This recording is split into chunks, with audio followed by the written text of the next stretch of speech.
Hello students, ನಾನು ನಿಮ್ಮ ಬಾಯೋಸಖಿ ದೇವಿ ಶಿಲ್ವತ್. ಎಷ್ಟೊಂದು ಜನ ಸ್ಟೂಡೆಂಟ್ಸ್ ಎಕ್ಸಾಮ್ 2 ಬರೆಯೋದಕ್ಕೆ ಹೋಗ್ತಿದ್ದೀರಾ. ಮ್ಯಾಮ್, ಟೈಮ್ ತುಂಬಾ ಕಮ್ಮಿ ಇದೆ, ಏನ್ ಓದ್ಬೇಕು ಏನಿಲ್ಲ ಅಂತ ಅಂಡರ್ಸ್ಟ್ಯಾಂಡ್ ಆಗ್ತಿಲ್ಲ ಅಂತಂದ್ರೆ ನಿಮಗಾಗಿ ಈ ವಿಡಿಯೋ. ನಾನು ನಿಮ್ ಸಲುವಾಗಿ ಬಯಾಲಜಿಯಿಂದ ಟಾಪ್ 50 ಕ್ವಶನ್ ಅನ್ನ ತಂದಿದ್ದೀನಿ. ಪಕ್ಕಾ ಈ ಕ್ವಶನ್ ನೀವು ಓದ್ಕೊಂಡು ಹೋದ್ರೆ ಎಕ್ಸಾಮ್ ಅಲ್ಲಿ ನೀವು ಚೆನ್ನಾಗಿ ಸ್ಕೋರ್ ಮಾಡ್ತೀರಾ. ಹಿಂದೆನೂ ಹೀಗಾಗಿದೆ, ಮುಂದೆನೂ ಆಗುತ್ತೆ. ಹಿಂದೆನೂ ನಾನು ಏನೇನ್ ಕ್ವಶನ್ಸ್ ಕೊಟ್ಟಿದ್ದೀನಿ ಅದೆಲ್ಲ ಎಕ್ಸಾಮ್ ಅಲ್ಲಿ ಬಂದಿತ್ತು, ಈಗಲೂ ಕೂಡ ಅದೇ ಆಗೋದು. ಸೊ ಸ್ಟೂಡೆಂಟ್ಸ್ ಸ್ಕಿಪ್ ಮಾಡ್ದೇನೆ ವಿಡಿಯೋ ನೋಡಿ ಮತ್ತೆ ಈ ಕ್ವಶನ್ಸ್ ಅನ್ನ ಎಕ್ಸಾಮ್ಗೆ ತಪ್ಪದೆ ಓದ್ಕೊಂಡು ಹೋಗಿ. ಓಕೆನಾ? ಸೊ ಇಲ್ಲಿ ನೋಡ್ಬೇಕಂದ್ರೆ ಇಮ್ಮಡಿ ರಕ್ತ ಪರಿಚಲನೆಯ ಮಹತ್ವವನ್ನು ತಿಳಿಸಿ. State the importance of double circulation is one of the important question. ಮನುಷ್ಯರಲ್ಲಿ ಆಕ್ಸಿಜನ್ ಮತ್ತು ಕಾರ್ಬನ್ ಡೈಆಕ್ಸೈಡ್ಗಳ ಸಾಗಾಣಿಕೆ ಹೇಗೆ ಆಗುತ್ತದೆ? How are oxygen and carbon dioxide transported in humans? Okay, ಇದು ಕ್ವಶನ್ಸ್ ಎಲ್ಲಿಂದ ಅಂತಂದ್ರೆ ಇವು ಲೈಫ್ ಪ್ರೊಸೆಸಸ್ ಚಾಪ್ಟರ್ ಇಂದ ಈ ಕ್ವಶನ್ಸ್.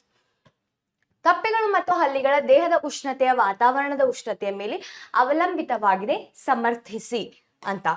ಮತ್ತೆ ದುಗ್ಧ ರಸವು ದೇಹದ ರೋಗ ನಿರೋಧಕ ವ್ಯವಸ್ಥೆಯನ್ನು ಕಾಪಾಡುವಲ್ಲಿ ಮಹತ್ವದ ಪಾತ್ರವನ್ನು ನಿರ್ವಹಿಸುತ್ತದೆ, ಈ ಹೇಳಿಕೆಯನ್ನು ಸಮರ್ಥಿಸಿ. ಲಿಂಫ್ ಮೇಲೆ ಕ್ವಶನ್. ಓಕೆ, ಅಪಧಮನಿ ಮತ್ತು ಅಭಿಧಮನಿಗಳ ನಡುವಿನ ವ್ಯತ್ಯಾಸವನ್ನು ತಿಳಿಸಿ. The difference between arteries and veins. ನಮ್ಮ ಜಠರದಲ್ಲಿ ಹೈಡ್ರೋಕ್ಲೋರಿಕ್ ಆಮ್ಲದ ಪಾತ್ರವೇನು? What is the role of hydrochloric acid in stomach? Mention any 3 strategies by which the food is taken in and used in heterotrophs with an example for each. ಪರಪೋಷಕ ಜೀವಿಗಳು ಆಹಾರವನ್ನು ಸೇವಿಸಿ ಬಳಸಿಕೊಳ್ಳುವ ಯಾವುದಾದರೂ 3 ವಿಧಗಳನ್ನು ಒಂದೊಂದು ಉದಾಹರಣೆಯೊಂದಿಗೆ ತಿಳಿಸಿ. ಓಕೆನಾ? ಇದಾದ್ಮೇಲೆ ಮಾನವನ ಸಣ್ಣ ಕರಳಿನಲ್ಲಿ ನಡೆಯುವ ಜೀರ್ಣಕ್ರಿಯೆಯನ್ನು ವಿವರಿಸಿ. Explain the process of digestion that takes place in the small intestine. Digestion ಮೇಲೆ ಕ್ವಶನ್ ಬರೋ ಚಾನ್ಸಸ್ ಇದೆ ಸ್ಟೂಡೆಂಟ್ಸ್, ಸೊ ಮಿಸ್ ಮಾಡ್ದೇನೆ ಓದ್ಕೊಳ್ಳಿ. ಓಕೆ, ಡೈಜೆಷನ್ ಮೇಲೆ ಮತ್ತೆ ಅದರಲ್ಲಿ ಯೂಸ್ ಆಗುವಂತ ಎನ್ಸೈಮ್ಸ್ ಮೇಲೆ ಕ್ವಶನ್ ಬರೋ ಚಾನ್ಸಸ್ ಇರುತ್ತೆ. ಸಸ್ಯಗಳಲ್ಲಿ ಆಹಾರ ವಸ್ತುಗಳ ಸ್ಥಾನಾಂತರಣ ಕ್ರಿಯೆಯನ್ನು ವಿವರಿಸಿ. The process of transport of nutrients in plant. Nutrients ಮೇಲೆ ಕ್ವಶನ್ ಕೂಡ ಕೇಳಬಹುದು. ಹಾಗೆ ವಾಟರ್ ಟ್ರಾನ್ಸ್ಪೋರ್ಟ್ ಮೇಲೆ ಕ್ವಶನ್ ಕೇಳಬಹುದು. xylem and phloem ಫಂಕ್ಷನ್ ಮೇಲೆ ಅವು ಹೆಂಗೆ ಕೆಲಸ ಮಾಡುತ್ತೆ ಅಂತ ಕ್ವಶನ್ ಅನ್ನ ನಿಮಗೆ ಕೇಳಬಹುದು. Okay, got it? Next, state any 2 methods used by plants to excrete waste products. Which process help in transporting water to the higher parts of the plants? Right? How is urine produced in the human body? Explain. Okay, urine production 3 steps exam ಅಲ್ಲಿ ಕೇಳೋ chances ಇರುತ್ತೆ. ದ್ಯುತಿ ಸಂಶ್ಲೇಷಣೆಗೆ ಅಗತ್ಯವಾದ ಅಂಶಗಳು ಯಾವುವು? ಈ ಪ್ರಕ್ರಿಯೆಯಲ್ಲಿ ಜರುಗುವ ಘಟನೆಗಳನ್ನು ತಿಳಿಸಿ. ಈ ಪ್ರಕ್ರಿಯೆಯನ್ನು ಸರಿದೂಗಿಸುವ ರಾಸಾಯನಿಕ ಸಮೀಕರಣದ ಮೂಲಕ ವ್ಯಕ್ತಪಡಿಸಿ ಅಂತ ಪ್ರಶ್ನೆ. ಓಕೆ, ಫೋಟೋಸಿಂಥೆಸಿಸ್ ಮೇಲೆ ಕ್ವಶನ್ ಕೇಳೋ ಚಾನ್ಸಸ್ ಇದೆ. ಹಿಂದೆನೂ ಕೂಡ ತುಂಬಾ ಸಾರಿ ಕ್ವಶನ್ ಕೇಳಿದ್ದಾರೆ. ಓಕೆ, xylem ಅಂಗಾಂಶದ ಕಾರ್ಯಗಳನ್ನು ಫ್ಲೋಯಂ ಅಂಗಾಂಶದ ಕಾರ್ಯಗಳೊಂದಿಗೆ ಹೋಲಿಸಿ. ಸಾಗಾಣಿಕೆಯಲ್ಲಿ ರಕ್ತದ ಘಟಕಗಳನ್ನು ಹೆಸರಿಸಿ ಮತ್ತು ಅವುಗಳ ಕಾರ್ಯಗಳನ್ನು ಬರೆಯಿರಿ. ಓಕೆ, ಅನಿಲಗಳ ವಿನಿಮಯ ಪ್ರದೇಶವನ್ನು ಹೆಚ್ಚಿಸಲು ಮನುಷ್ಯರಲ್ಲಿ ಶ್ವಾಸಕೋಶಗಳು ಹೇಗೆ ವಿನ್ಯಾಸಗೊಂಡಿದೆ? How are the lungs designed in humans to increase the area for exchange of gases? ವಾಯುವಿಕ ಉಸಿರಾಟ ಮತ್ತು ವಾಯುವಿಕ ಉಸಿರಾಟದಲ್ಲಿ ಗ್ಲುಕೋಸ್ ಹೇಗೆ ಶಕ್ತಿಯ ಅಣುವಾಗಿ ಪರಿವರ್ತನೆಯಾಗುತ್ತದೆ? This is one of the important question. Aerobic and anaerobic respiration, ವಾಯುವಿಕ ಉಸಿರಾಟ ಮತ್ತು ಅವಾಯುವಿಕ ಉಸಿರಾಟದ ಮೇಲೆ ಕ್ವಶನ್ ಕೇಳೋ ಚಾನ್ಸಸ್ ಪಕ್ಕಾ ಇದೆ ಸ್ಟೂಡೆಂಟ್ಸ್, ಓದ್ಕೊಂಡು ಹೋಗ್ಲೇಬೇಕು. ಓಕೆ, ಎಷ್ಟೊಂದು ವಿಡಿಯೋನಲ್ಲಿ ನಾನು ಇದೆಲ್ಲ ಕೂಡ ಚೆನ್ನಾಗಿ ಎಕ್ಸ್ಪ್ಲೇನ್ ಮಾಡಿದೀನಿ. ಇದೆಲ್ಲದ್ರ ಕ್ವಶನ್ಸ್ ಇನ್ ಆನ್ಸರ್ಸ್ ನಿಮ್ಗೆ ಎಷ್ಟೊಂದು ವಿಡಿಯೋಸ್ ನಂದು ಎಷ್ಟೊಂದು ಮ್ಯಾರಥಾನ್ ಕ್ಲಾಸಸ್, ಎಷ್ಟೊಂದು ಒನ್ ಶಾರ್ಟ್ ವಿಡಿಯೋನ ನಿಮಗೆ ಸಿಗ್ತದೆ.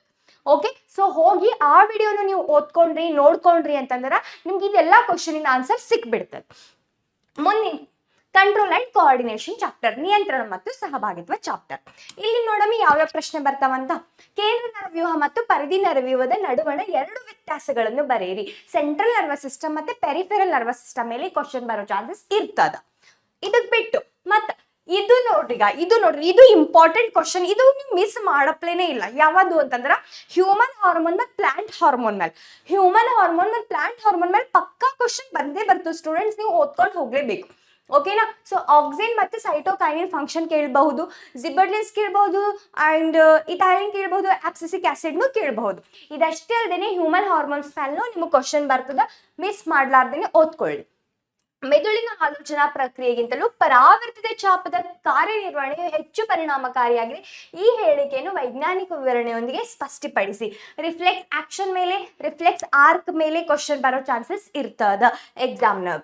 ಓಕೆ, ಬಹುಕೋಶೀಯ ಜೀವಿಗಳಲ್ಲಿ ವಿದ್ಯುತ್ ಸಂವಹನಕ್ಕೆ ಹೋಲಿಸಿದರೆ ರಾಸಾಯನಿಕ ಸಂವಹನ ಹೆಚ್ಚು ಸ್ಥಿರವಾಗಿ ಮತ್ತು ನಿರಂತರವಾಗಿರುತ್ತದೆ. ಕಾರಣ ಕೊಡಿ. ಈ ತರ ಸ್ವಲ್ಪ ಕ್ವಶನ್ ಟ್ವಿಸ್ಟ್ ಮಾಡಿ ಕೂಡ ನಿಮ್ಗೆ ಕೇಳಬಹುದು. ಇಲ್ಲಿ ನೋಡಿಗ ಕೆಳಗೆ ಕೊಟ್ಟಿರುವ ರಚನೆಯನ್ನು ಹೆಸರಿಸಿ, ಇದರ ಸಾಮಾನ್ಯ ಕಾರ್ಯವೇನು, ಗುರುತಿಸಿದ ಸಿ ಮತ್ತು ಎ ಭಾಗಗಳ ಕಾರ್ಯವೇನು. ಈ ಡಯಾಗ್ರಾಮ್ ಮೇಲೆ ಕ್ವಶನ್ ಬರೋ ಚಾನ್ಸಸ್ ಇರ್ತದೆ. ರಿಫ್ಲೆಕ್ಸ್ ಆರ್ಕಿನ್ pathway, okay, reflex action pathway, ಇದೆಲ್ಲ ನೀವು ಚಲೋ ಓದ್ಕೋಬೇಕು. ಓಕೆ, ಏನ್ ಅಂಜದಿಲ್ಲ, ಏನ್ ಹೆದ್ರದಿಲ್ಲ, ಎಲ್ಲದ್ರ ಮೇಲೆ ನಿಮ್ಗೆ ವಿಡಿಯೋ ಮಾಡೀನಿ, ಎಲ್ಲದ್ರ ಮೇಲೆ ಲೈವ್ ಕ್ಲಾಸ್ ಆಗಿದೆ, ಎಲ್ಲದ್ರ ಮೇಲೆ ಒನ್ ಶಾಟ್ ಮ್ಯಾರಥಾನ್ ಕ್ಲಾಸ್ ಎಲ್ಲ ಆಗ್ಯದ. ಇವೆಲ್ಲ ಕ್ವಶನ್ ಆನ್ಸರ್ ಸಿಗ್ತದೆ ನಿಮ್ಗೆ, ಎಲ್ಲೂ ಹೋಗ್ಬೇಕಾಗಿಲ್ಲ. ಇವೆಲ್ಲ ಕ್ವಶನ್ ಆನ್ಸರ್ ಇಲ್ಲೇ PW ಕನ್ನಡ 8, 9, 10 ಫೌಂಡೇಶನ್ ಚಾನಲ್ ಒಳಗೆ ನಂದು ಕ್ಲಾಸ್ ಒಳಗೆ ಇವು ಕ್ವಶನಿನ ಆನ್ಸರ್ ನಿಮಗೆ ಸಿಕ್ಕೇ ಬಿಡ್ತಾವೆ. ಇದಕ್ಕಿಂತ ಹೆಚ್ಚು ಎಷ್ಟೊಂದು ಕ್ವಶನಿನ ಆನ್ಸರ್ ಸಿಗ್ತದೆ. ನಿನ್ನೆ ಕೂಡ ನಾನು ಒಂದು ಮ್ಯಾರಥಾನ್ ಕ್ಲಾಸ್ ಮಾಡೀನಿ, ಆ ಕ್ಲಾಸ್ ಕೂಡ ನೀವು ಹೋಗಿ ನೋಡ್ರಿ.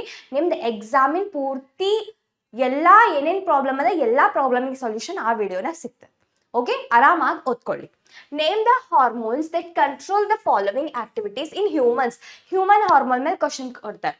ಈ ತರ ಕೊಟ್ಟು ಅಂದ್ರೆ control the level of sugar in the blood, ಈ ತರ ಏನ್ ಕೊಟ್ಟಾರ, ABCD ಅಂತ 4 ಹಾರ್ಮೋನ್ ಫಂಕ್ಷನ್ ಕೊಟ್ಟಾರ.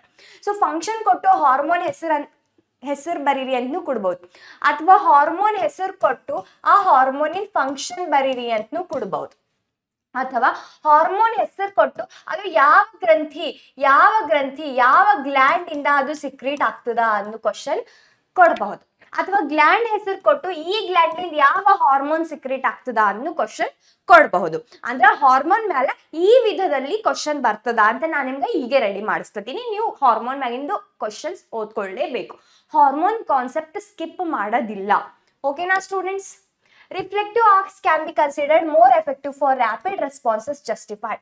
And when a plant pursues light from one direction, it appears to bend towards the direction of the light. Analyze the reason for this process. ಓಕೆನಾ? So ಅನುವರ್ತನೆಗಳ ಮೇಲೆ ನಿಮಗೆ question ಕೊಡ್ತಾರ. ಫೋಟೋಟ್ರಾಪಿಸಮ್, ಜಿಯೋಟ್ರಾಪಿಸಮ್, ಓಕೆನಾ, ದ್ವಿತೀಯಾನುವರ್ತನೆ, ಗುರುತ್ವಾನುವರ್ತನೆ, ಈ ಅನುವರ್ತನೆಗಳನ್ನು ಕೂಡ ನೀವು ಚಲೋ ಓದ್ಕೊಂಡು ಹೋಗ್ಬೇಕು. ನಂತರ ಬಂದ್ಬಿಟ್ಟು how do organisms reproduce chapter ನೋಡಮ್ಮ. ಈ ಚಾಪ್ಟರ್ ಮ್ಯಾಗ ಯಾವ್ಯಾವ ಇಂಪಾರ್ಟೆಂಟ್ ಕ್ವಶನ್ ಅವ ಅಂತ ಇಲ್ಲಿ ನೋಡ್ಬೇಕಂದ್ರೆ, ಕೇಸರ ಮಾತ್ರ ಹೊಂದಿರುವ ಹೂಗಳಲ್ಲಿ ಸ್ವಕೀಯ ಪರಾಗಸ್ಪರ್ಶ ಸಾಧ್ಯವೇ? ನಿಮ್ಮ ಉತ್ತರವನ್ನು ಸ್ಪಷ್ಟಪಡಿಸಿ. ಓಕೆ, ಇದ್ರ ಜೊತೆ ನಾನು ನೀವು ಬೇರೆ ಕ್ವಶನ್ ಹೇಳ್ತೀನಿ. ಪಾಲಿನೇಷನ್ ಮೇಲೆ ಕ್ವಶನ್ ಬರಬಹುದು.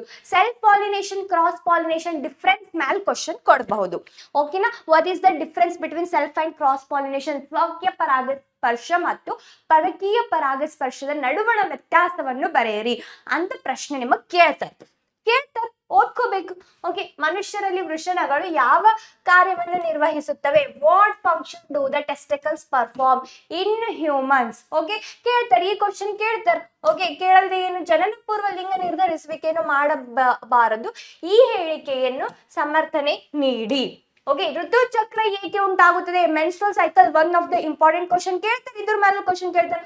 ಆಲ್ರೆಡಿ ಎಕ್ಸಾಮ್ನ ಕೇಳ್ಯಾರ, ಎಕ್ಸಾಮ್ 1 ಎಕ್ಸಾಮ್ 2 ನಾನು ಕೇಳಬಹುದು.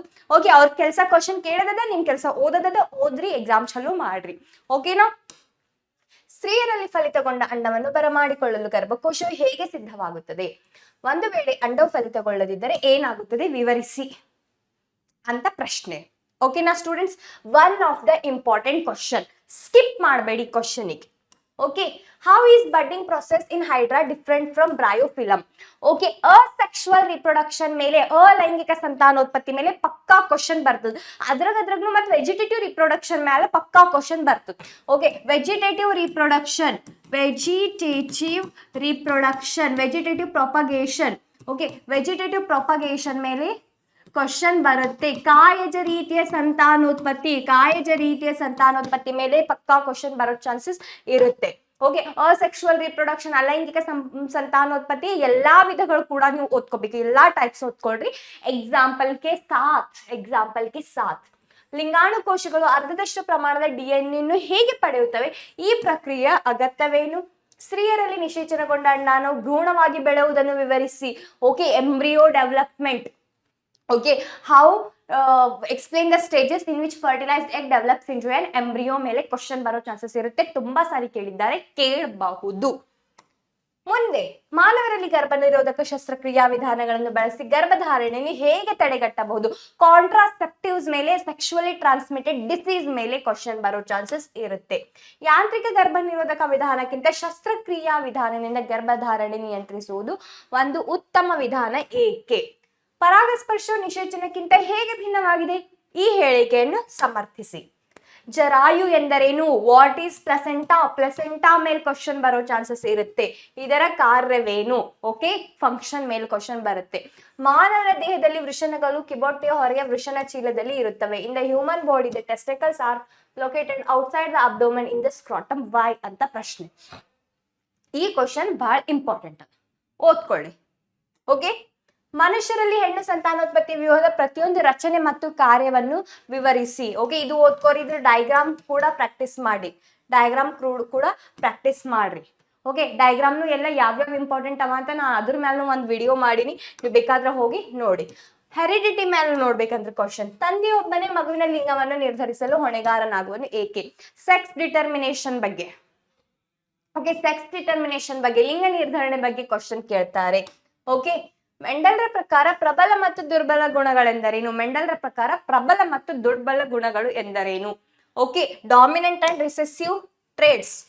ಇಲ್ಲಿ ನೋಡ್ರಿ, ಮೋನೋ ಹೈಬ್ರಿಡ್ ಕ್ರಾಸ್ ಮೇಲೆ ಕ್ವಶನ್ ಕೇಳ್ತಾರ. ಇದು ಮೋನೋ ಹೈಬ್ರಿಡ್ ಕ್ರಾಸ್ ಮೇಲೆ ಪಕ್ಕಾ ಕ್ವಶನ್ ಬರ್ತದೆ. ಓಕೆ, ಅದು ಇದು ಇರಬಹುದು, ಇದು ಕ್ರಾಸ್ ಇರಬಹುದು, ಅಥವಾ ಈ ಕ್ರಾಸ್ ಇರಬಹುದು, ಈ ಕ್ರಾಸ್ ಇರಬಹುದು, ಅಥವಾ ಡೈ ಹೈಬ್ರಿಡ್ ಮೇಲೆ ಕ್ವಶನ್ ಪಕ್ಕಾ ಕೇಳ್ತಾರ ಎಕ್ಸಾಮ್ನಾಗ. ಕ್ರಾಸಿಂಗ್ ಓದ್ಕೊಂಡು ಹೋಗ್ರಿ. ಇದು ಡೈ ಹೈಬ್ರಿಡ್ ಕ್ರಾಸ್ ಮೇಲೆ ಪ್ರಶ್ನೆ. ಓಕೆ, ಡೈ ಹೈಬ್ರಿಡ್ ಕ್ರಾಸ್ ದ್ವಿತಳೀಕರಣದ ಮೇಲೆ ಪ್ರಶ್ನೆ. ಓಕೆ, ಇದು ಏಕತಳೀಕರಣದ ಮೇಲೆ ಪ್ರಶ್ನೆ. ಇವು ಮೂರು ನೀವು ಸ್ಕಿಪ್ ಮಾಡ್ಲಾರ್ದೇನೆ ಓದ್ಕೋಬೇಕು. ಇವು ಮೂರು ಕ್ವಶನ್ ಸ್ಕಿಪ್ ಮಾಡ್ಲಾರ್ದೇನೆ ಓದ್ಕೋಬೇಕು. ಅವರ್ ಎನ್ವಿರಾನ್ಮೆಂಟ್ ಇಂದ ಯಾವ್ಯಾವ ಕ್ವಶನ್ ಬಂದವ ನೋಡಮ್ಮ, ಇಂಪಾರ್ಟೆಂಟ್. ಜೈವಿಕ ಸಂವರ್ಧನೆ ಎಂದರೇನು? What is biological magnification? ತುಂಬಾ ಸಾರಿ ಕ್ವಶನ್ ಕೇಳಾರ, ಎಕ್ಸಾಮ್ 1 ಕ್ವಶನ್ ಕೇಳಾರ. It is one of the important question. ಆಹಾರ ಸರಪಳಿ ಎಂದರೇನು? What is food chain? 10% ನಿಯಮವನ್ನು ನಿರೂಪಿಸಿ. Again one of the important question, ಇದನ್ನ ಸ್ಕಿಪ್ ಮಾಡಬೇಡಿ. Okay, a food chain in a polluted aquatic ecosystem is given. Observe and answer the following question. ಈ ತರ ಒಂದು ಫುಡ್ ಚೈನ್ ಕೊಟ್ಟಿರ್ತಾರ, ಇದ್ರ ಮೇಲೆ ಒಂದು ಕ್ವಶನ್ ಕೊಟ್ಟಾರ. Which organism are distributed more due to disturbed more due to biomagnification and why? Okay, and this ecosystem will be destroyed gradually due to biomagnification. Why? ಅಂತ ಬಯೋಮ್ಯಾಗ್ನಿಫಿಕೇಶನ್ ಬಗ್ಗೆ ಈ ತರ ನಿಮ್ಗ ಟ್ವಿಸ್ಟ್ ಮಾಡಿ ಕ್ವಶನ್ ಕೇಳೋ ಚಾನ್ಸಸ್ ಇರುತ್ತ. ಹುಲ್ಲುಗಾವಲು ಪರಿಸರ ವ್ಯವಸ್ಥೆ ಆಹಾರ ಸರಪಳಿಗೆ ಒಂದು ಉದಾಹರಣೆ ನೀಡಿ. ಓಕೆ, ಗ್ರಾಸ್ಲ್ಯಾಂಡ್ ಎಕೋಸಿಸ್ಟಮ್ಗೆ ಒಂದು ಉದಾಹರಣೆ ಕೊಡ್ಬೇಕಂತ. ಓಕೆ, ನಂತರ 2ನೇ ಪೋಷಣಾ ಸ್ತರದಲ್ಲಿ ಜೀವಿಗಳ ಸಂಖ್ಯೆಯನ್ನು ಹೆಚ್ಚಳವಾಗಿದರೆ ಅದು ಆಹಾರ ಸರಪಳಿಯ ಮೇಲೆ ಹೇಗೆ ಅಡ್ಡ ಪರಿಣಾಮ ಬೀರುತ್ತದೆ? ಓಝೋನ್. ಓಕೆ, ಓಝೋನ್ ಮೇಲೆ ಪಕ್ಕಾ ಕ್ವಶನ್ ಬರುತ್ತೆ, ಇಂಪಾರ್ಟೆಂಟ್. Ozone important. ಓಝೋನ್ ಪದ್ರ ಹೇಗೆ ಉಂಟಾಗುತ್ತದೆ? ಓಝೋನ್ ಪದ್ರ ರಕ್ಷಣೆ ಕಾರ್ಯವನ್ನು ಕೊಡಿ. ಇದು ಯಾಕೆ ಅಗತ್ಯವಾಗಿದೆ? ಓಝೋನ್ ಪದ್ರ ಯಾಕೆ ಅಗತ್ಯವಾಗಿದೆ? ಯಾಕೆ ನಾವು ಇದಕ್ಕೆ ರಕ್ಷಣೆ ಮಾಡಬೇಕು ಅಂತ ಪ್ರಶ್ನೆ. Okay, why is the damage to the ozone layer is a cause for concern? What steps are being taken to limit this damage? Okay, ozone ಮೇಲೆ ಪಕ್ಕಾ ಕ್ವಶನ್ ಬರ್ತದೆ, ಎಕ್ಸಾಮ್ ನ ಓದ್ಕೊಂಡು ಹೋಗ್ರಿ. ಪರಿಸರ ವ್ಯವಸ್ಥೆ ಎಂದರೇನು? ಅದರ ಘಟಕಗಳು ಯಾವುವು? ಪರಿಸರ ವ್ಯವಸ್ಥೆಯಲ್ಲಿ ಕವಲೊಡೆದ ಆಹಾರ ಸರಪಳಿ ಏಕೆ ಉಂಟಾಗುತ್ತದೆ? ಆಹಾರ ಸರಪಳಿಯಲ್ಲಿ ಶಕ್ತಿಯು ಹೇಗೆ ಸಂಚರಿಸುತ್ತದೆ? Energy flow in an ecosystem ಮೇಲೆ ಕ್ವಶನ್ ಬರೋ ಚಾನ್ಸಸ್ ಇರುತ್ತೆ ಸ್ಟೂಡೆಂಟ್ಸ್. ಎನರ್ಜಿ ಫ್ಲೋ ಮೇಲೆ ಓದ್ಕೊಳ್ಳಿ. ಯಾವಾಗ್ಲೂ ಏಕಮುಖವಾಗಿರುತ್ತದೆ. ಯಾಕ ಅಂತ ನಿಮ್ಗ ಹೇಳಕ್ ಬರೀಲಕ್ ಬರ್ಬೇಕು. ಜೈವಿಕ ವಿಘಟನೀಯ ವಸ್ತುಗಳು ಮತ್ತು ಜೈವಿಕ ವಿಘಟನೀಯವಲ್ಲದ ವಸ್ತುಗಳಿಗಿರುವ ವ್ಯತ್ಯಾಸಗಳೇನು? One of the important question, the difference between biodegradable and non biodegradable substances. ಅದರಲ್ಲಿನೇ ಪೋಷಣಾ ಸ್ತರಗಳು ಎಂದರೇನು? ಪರಿಸರ ವ್ಯವಸ್ಥೆಯಲ್ಲಿ ಶಕ್ತಿಯ ಹರಿವು ಯಾವಾಗಲೂ ಏಕಮುಖವಾಗಿರುತ್ತದೆ, ವಿವರಿಸಿ. ಈಗಲೇ ಹೇಳಿದೆ ನಾನು. ಓಕೆನಾ ಸ್ಟೂಡೆಂಟ್ಸ್? ಅದಲ್ದೇನೆ ಡಯಾಗ್ರಾಮ್ಸ್ ಬಂದ್ಬಿಟ್ಟು nephron, human heart, human brain, stomata, reflex arc, neuron, pollen tube growth on stigma and then male and female reproductive system. ಈ ಎಲ್ಲಾ ಡಯಾಗ್ರಾಮ್ಸ್ ಕೂಡ ನೀವು ಎಕ್ಸಾಮ್ ಸಲುವಾಗಿ ಪ್ರಾಕ್ಟೀಸ್ ಮಾಡ್ರಿ. ಓಕೆನಾ? ಸೊ ಇಷ್ಟು ಡಯಾಗ್ರಾಮ್ ಪ್ರಾಕ್ಟೀಸ್ ಮಾಡಿ ನಂತರ ಅದಿಷ್ಟೆಲ್ಲ ಏನ್ 50 ಕ್ವಶನ್ಸ್ ನಾ ನಿಮಗೆ ಕೊಟ್ಟಿದ್ದಲ್ಲ, ಆ ಕ್ವಶನ್ಸ್ ನೀವು ಚಲೋ ಎಕ್ಸಾಮಿಗೆ ಓದ್ಕೊಂಡು ಹೋಗ್ರಿ ಸ್ಟೂಡೆಂಟ್ಸ್.